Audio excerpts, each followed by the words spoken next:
One quick trade video to talk about two trades from the St. Louis Blues. Radek Faksa from the Dallas Stars to the St. Louis Blues. Future consideration. So the Blues are just taking the 1 year Faksa, 3.25.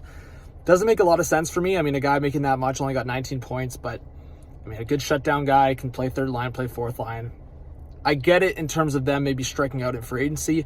And then they also acquire Mathieu Joseph along with a third round pick. So they get a third round pick for taking the Mathieu Joseph contract, 2 more years at just under $3 million. And they also get, it's also future consideration. So the Blues give up nothing. They bring in 2 bottom 6 players.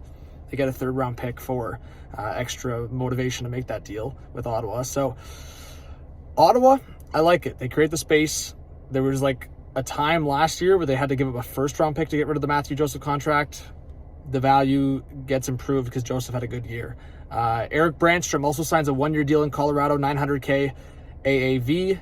So Colorado, they're tight on the cap with a limited roster right now. I wonder if they trade Ross Colton and or Miles Wood.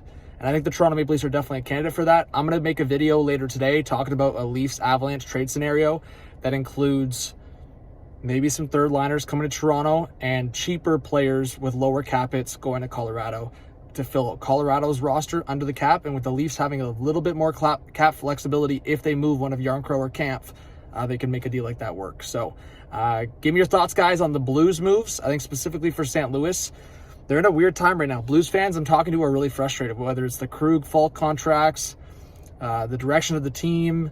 Kyrou, is he a face of the franchise, or do you have to move on from him? We're kind of just interested to see what Doug Armstrong's going to do, but I do think the Blues are going to try to go youth. Bolduc's going to get a chance. Dvorsky's going to get a chance. These are really intriguing forward pieces for St. Louis moving forward. So Robert Thomas is going to be a staple for this team. I do wonder if they're going to look into a Kyrou trade if it was presented to them, right? And I think there's been conversations that maybe St. Louis could target a Martin Necas from Carolina or a Patrick Laine from Columbus. I wouldn't count St. Louis out for those kind of deals.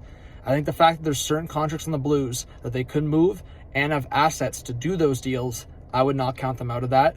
I think Winnipeg's probably not going to want to trade in division, so maybe St. Louis is not a candidate for that. But in terms of Columbus and Carolina, there's no stopping them and getting in on that. So give me your thoughts, guys. Subscribe, like, comment, notification bell. St. Louis makes 2 moves. Colorado signs Brandstrom. More moves to come here on day 2, day 3, and as the offseason moves forward.